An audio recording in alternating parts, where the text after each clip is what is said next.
Olá pessoal, sejam todos bem-vindos a mais um breve comentário, dessa vez da lição de número 4 da revista Atualidade Cristã, que neste segundo trimestre de 2025 traz como tema as bem-aventuranças, o perfil espiritual dos filhos do reino. O comentarista da revista é o pastor Misael Vieira, eu sou Fábio Fernandes, vem comigo nesse resumão.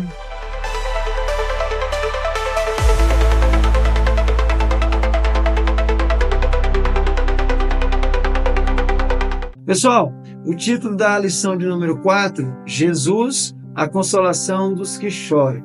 Esta lição discorre sobre a segunda bem-aventurança de Jesus, enfatizando que o choro decorrente da necessidade de Deus, em sentido mais pessoal e profundo, expressa um estado de espírito ainda sensível à necessidade dele.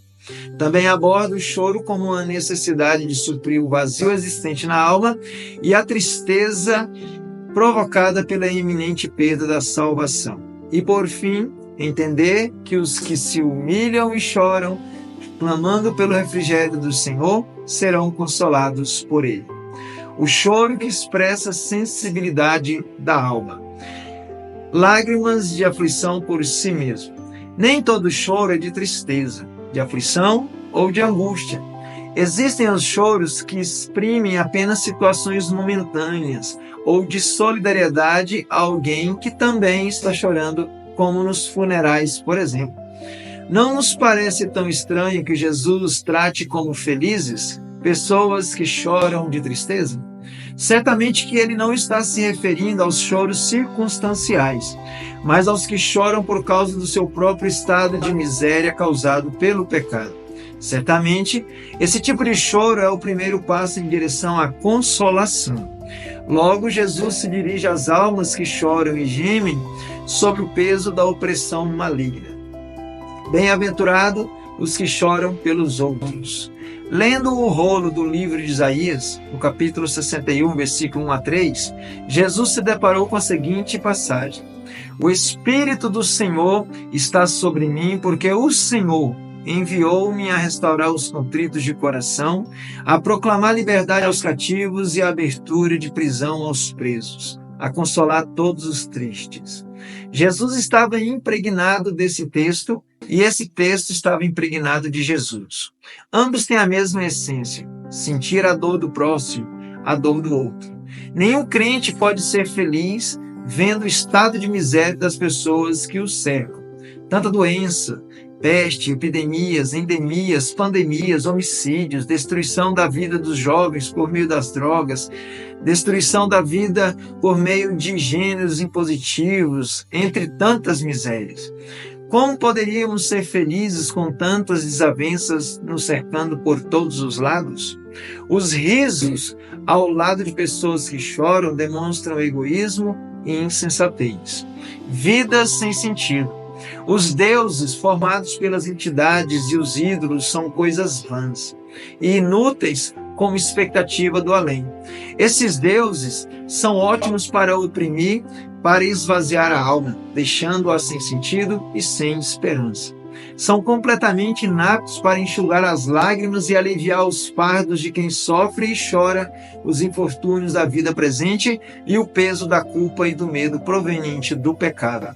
As falsas religiões tentam, por meio desses deuses, aproximar o homem de Deus, mas por caminhos tortuosos. O choro pelo desespero de sentir-se sem Deus. O que começa bem, mas termina mal. Geralmente não é bom aquilo que começa bem e termina mal. Porém, o que começa mal, mas termina bem. Isso se refere na vida conjugal, espiritual, profissional e outros aspectos gerais da nossa vida. Mais prudentes e cuidadosos ainda, devemos ser com a nossa vida, a nossa alma, no presente. As alegrias provenientes de uma vida irresponsável e permissiva virão, inquestionavelmente, a ter consequências trágicas no futuro. Inimigos que põem nossa alma em risco, Enquanto viventes neste mundo tão desfigurado pelo pecado, mas ao mesmo tempo tão atrativo às paixões carnais, devemos ser vigilantes e sensíveis ao chamado do Senhor. Olhar para trás ou mesmo de lado é um perigo para quem tem Jesus como alvo. O nosso alvo é Cristo.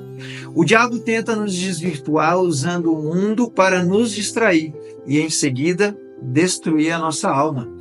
Não se enganem quando dizem que o pecado é sempre repulsivo, nem sempre é assim. Se assim fosse, seria muito fácil rejeitar. Ao contrário, ele existe para engordar a carne com suas delícias que ao mesmo tempo emagrece o espírito. O que parece mal no princípio, mas termina bem. A voz de Cristo ecoa ainda hoje nos nossos ouvidos desde o dia em que foi proferida no Monte das Bem-aventuranças. Cristo nos convida hoje à humildade e ao reconhecimento da nossa impossibilidade de nos salvar sem a sua mediação. O nosso mediador é Jesus Cristo.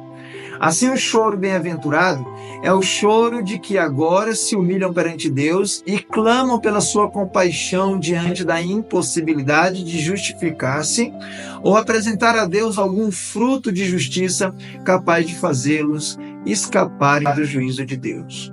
Os felizes, segundo Jesus, são aqueles que terão suas lágrimas estancadas e substituídas pelo riso. Alegremos-nos, então, pelo enxugamento das nossas lágrimas, com o lenço da fé e da esperança. A nossa esperança é Jesus Cristo. Serão consolados. Deus dá início ao seu plano de salvação.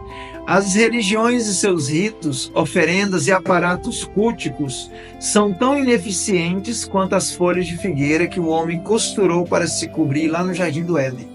É impossível cobrir a nudez espiritual e aliviar a tristeza da alma em decorrência da ausência de Deus na alma, pelo simples fato de ser religioso apenas. O plano de salvação começou quando o Senhor Deus fez para Adão e Eva, para sua mulher, túnicas de peles e os vestiu. O Senhor estava ensinando que sem o derramamento de sangue não pode haver remissão de pecado algum, referindo-se aos animais que deram a sua vida, tipos de Jesus Cristo.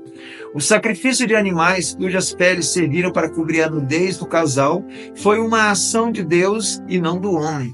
Jesus é a efetivação do plano redentor oferecido a toda a humanidade. Deus não nos cobra o que não podemos pagar. Geralmente ficamos ressentidos, rançosos e até mesmo odiosos contra pessoas tóxicas ou que nos causam danos. Nosso primeiro impulso é deixar tais pessoas de lado. Alguns mais radicais até mesmo torcem para que essas pessoas se deem mal mais à frente.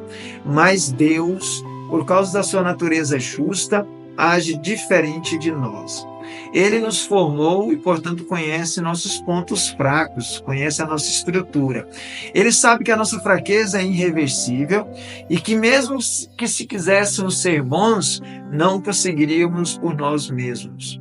Deus é bom e misericordioso, porque mesmo nós sendo indignos e afrontosos para com Ele, ainda assim o Senhor se propõe, por meio de Jesus Cristo, transformar nosso choro em riso. Os sorrisos, as gargalhadas e o frenesi oriundos das pândegas e das orgias nos bares, boates, bailes funk e nos porões escuros da sociedade corrompida serão expostos e julgados, quando então se tornarão em choro e ranger de dentes. Isso se constitui em um grande contraste com aquela minoria que, quebrantada e triste, chora e se entristece por não conseguir glorificar a Deus como Ele merece. Destes, o Senhor promete transformar a tristeza em alegria. Pois bem, pessoal, quero agradecer por ter assistido até aqui, esse breve comentário da lição de número 4. Também quero deixar o convite para vocês participar conosco da Escola Bíblica Dominical, das 9 às 11 horas, na Igreja Evangélica Assembleia de Deus, pastoreada pelo pastor Joel Moré. Nós estamos localizados na quadra 118, lote A, ao lado do quartel do Corpo de Bombeiro de Santa Maria, Distrito Federal. Um forte abraço para todos vocês, fiquem com Deus, Deus abençoe a todos.